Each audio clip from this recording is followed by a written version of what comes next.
Tuloy pa rin ang pagbubukas ng klase sa San Francisco High School sa Quezon City ngayong araw kahit may bahagi nito na nasunog kahapon. Para sa update doon, may unang balita live si James Agustin. James?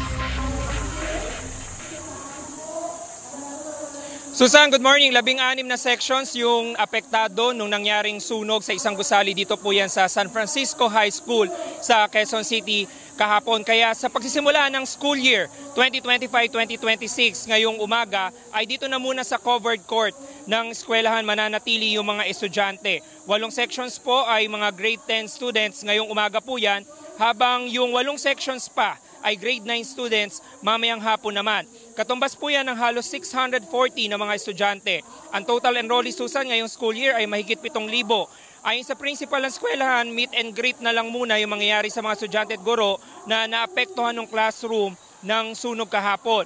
Yung mga 2 oras lang daw yung pasok nila ngayong araw, pero bukas ay regular na ang oras ng pasok nila dahil ililipat na sila doon sa DepEd A building na ginagamit ng senior high school.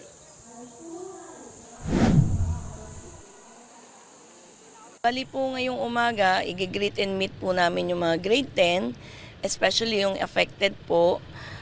Magbibigay po kami ng mga last minute instructions, especially yung pag-wear po ng mask, kasi medyo hindi pa po maganda yung air. At doon po kami muna sa covered court. Tapos mamayang hapon yung kalahati naman po na 8 sections po ng grade 9, i-greet and meet po namin.